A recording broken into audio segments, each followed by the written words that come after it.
Hi, and welcome to another Complete 3D Concepts tutorial. My name is Josh, and in this 4-part tutorial series we will be taking an in-depth look at working with point clouds in the free version of Autodesk Recap. We will be covering all the stages of the process from the user interface to the importing of scan data and then working with the scan data once you have it set up. During this series I will be talking about the tips, tricks and traps we have found in our time working with point clouds in Recap.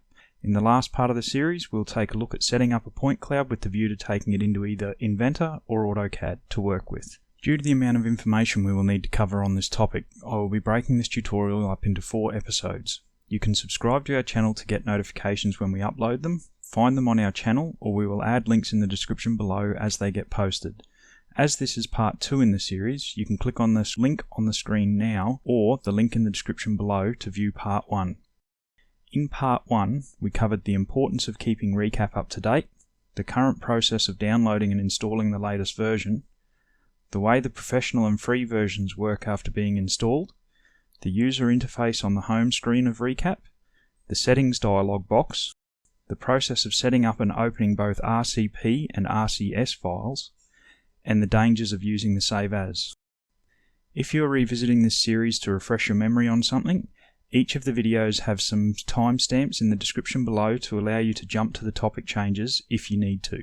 In this tutorial, we will look at the process of importing non-native file formats into Recap and some of the things to be aware of when doing this. So, with that out of the way, less talking, more CADing. After opening Recap, you will want to click on the Scan Project button. This will take you to the Import Scans page and the Create New Project dialog box will be open. Give your project a name and select the location where to save your RCP file. I typically save mine in the folder where the scan is that I want to import.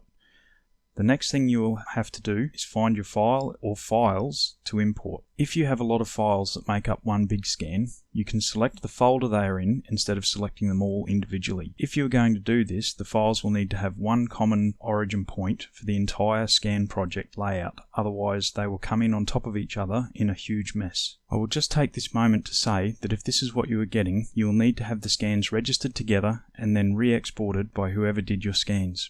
If you still have the trial professional version of Recap, this is something you can do yourself, but unless you have experience with this, it's not a great idea, as there is a lot that can go wrong during the registration process that can create large errors in the scan registration. I would strongly advise leaving it to your scan service provider. If that is not an option, we deal with these kinds of issues regularly and can help you, so feel free to get in touch. In this instance, I know we will be opening one file, so I will click the Select Files to Import button. Here you will notice there are a couple of different files I could import. Without getting too bogged down in the ins and outs of file formats, let's just say that the format you receive will be dependent on your scan service provider's scanner, scan processing, registration software, and what you have requested of them. You will note in the list here the names of some of the scanner hardware manufacturers, and beside them the native format from their scanner or software. There are only really 3 things that are handy to know here other than what can be imported. The first thing is that not all of these formats are the same insofar as the information they bring in with them. For example, when a scanner does a scan, it will capture not just a measurement but also information like intensity of the return light to the sensor and in some cases color information. Not all of these file types have all of that captured information with them. The second thing is that for the most part you will only really see or hear about a few of these formats. The most universal formats of any scan data are E57 or LAS, closely followed by PTS and PTX files. There are a few different reasons for this, but the main one is that all of these file types support color data information as well as some of the other things that I mentioned earlier. The next 2 major ones are XYZ and TXT formats, because they've been around for the longest, but they typically don't have any of the information in them other than the basic XYZ values of the point locations, and as such can be somewhat difficult to see or understand in some software. The third thing is that if you want real views in your Recap project, you have to import a PTX file format scan. I will cover more about real views in the next part of this series. As you can see here, the format that the files are in also affects the file sizes quite considerably. This has as much to do with the way the files are written as it does the information that is in them. These 3 files are of the exact same thing and they are drastically different in size, as you can see here. File types is a huge topic in itself, and if I'm perfectly honest, one that I'm probably only 95% across myself. It is probably worth a video on its own down the track at some time, but for now I've probably already bored you enough with that much information, so moving right along. Once you have your file selected, you will be taken to this page where you will see either one circle or lots of circles, each circle representing one scan. How long this page takes to appear and what you see there will again be determined by the file type and your computer hardware. Some file types have one circle for the file selected, while other file types have multiple scans within that one file. It is well worth mentioning here that the next step can take between a few minutes to hours or even days depending on what file format you have been supplied, how much information is in those files, and your computer's hardware. Some formats process quicker than others, and your computer hardware is probably the biggest single factor in how long this will take. To put this into perspective, before getting a scanner, we were running some pretty stout drafting computers with 3.2 GHz i7 quad-core processors, 32 GB of RAM, and 750 RPM hard disk drives. Since getting a scanner, we have had to build a supercomputer with 6-core processor, 128 GB of RAM, and solid-state drives to keep our processing times down to a respectable time frame. If you are processing this as a one-off job, a couple of days of conversion probably wouldn't be worth the money to upgrade the computers. But if you are looking at doing this regularly, I would strongly advise either finding a scan service provider that supplies you with recap files as part of the project deliverables, as they will likely have a supercomputer to do this task for you, or upgrading your computer. If you are looking to upgrade your computer and only using Recap, then spend the most money on your processor and getting some high-end, large-capacity solid-state drives, as these are the resources that Recap will use the most when processing the scan data. The next step has changed somewhat in this latest version of Recap and has caught me off guard while doing this tutorial. In previous versions, once your file was selected, you would get either an Align Scans button or an Index Scans button down the bottom right corner here, depending on what file type you're importing. What used to happen was if you got the Align Scans button, you would click that and wait for it to change to Index Scans. Then once they were indexed, the button would change to Launch Project, which would allow you to click it and see your scan job. It appears that Autodesk have thankfully eliminated the Align Scans step, and this process starts automatically now. So thanks for that, Autodesk. That's a nice improvement and a good example of why it pays to stay up to date with this software. Now, the next step is to either wait for the blue bars to finish going around each of your scan circles to indicate they are ready to be indexed, or if you are taken directly to the Index Scan page, click on the Settings button up here. In here, we are interested only in the Text Options dialog and only in Unit Settings. This setting needs to match the units that were set in the scanner when the scans were completed. For most file types, this should be set automatically, but with some file types like TXT, XYZ, and PTS, it defaults to meters. If you don't see this option here, the file you are importing already has the unit information in it and doesn't need to be changed.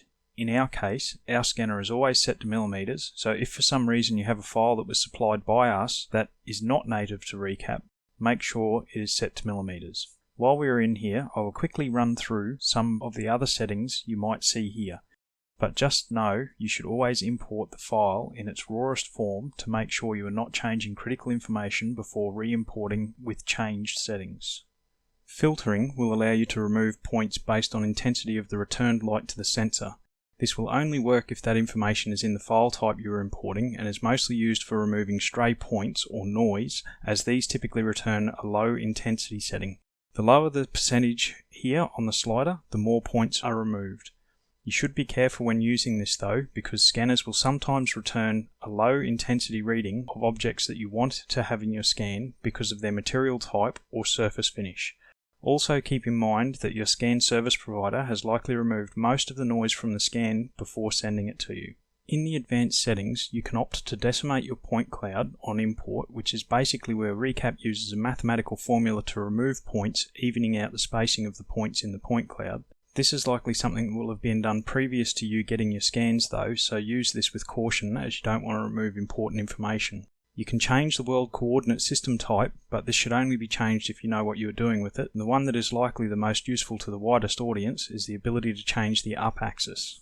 Some scans may not have the correct up axis information stored in them, or you may want to change the up axis based on a different software package depending on what you are going to do with your point cloud once you have it in Recap. For the record, Inventor, AutoCAD and 3ds Max are all set up, as is the scan data that Complete 3D Concepts supplies. I have a feeling that all Autodesk products are this way, but a quick Google reveals that some of their software isn't unless you change the settings for it. The flip axis button does as it suggests insofar as it mirrors the point cloud around the selected axis. Use the 3D preview button with caution, as this will give you a preview of your scan with the new settings applied. This means to do this, your computer has to process the scan first and then give you the display. This has always caused Recap to crash for us, which we have always attributed to the size of the point clouds we work with, and that means you have to go through the process of importing your scans again. Now that your import settings are good to go back to the import page by clicking here and click the Index Scans button. Now you have to wait, or go home for the night depending on how long it will take to index the scans. While the scans are indexing, you will see this icon move over each of the scans, and this bar down the bottom here move up. It's worth noting that this is one of the few progress bars I've seen that is pretty accurate as to its progress. We have timed it a number of times, and if you time how long it takes to move 1% and extrapolate that, it is usually pretty close to how long it will take to index the scans.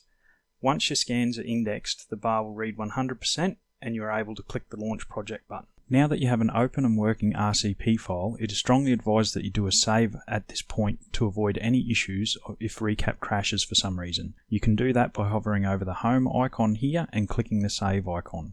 That brings us to the end of the second part of this series. In the next episode, we will have a look at navigation in the point cloud and the available functions in Recap for manipulating the point cloud. Remember, you can find a link to the first part and future parts in the description below once they are posted. If you like what you've seen here, please don't forget to click the like button below to let me know, and also don't forget to subscribe to be among the first to get the rest of the parts in this series as we post them. If you have any questions about what you have seen in this video, please feel free to post them in the comments below and we will try and answer them as fast as we can. Thanks for watching and catch you next time.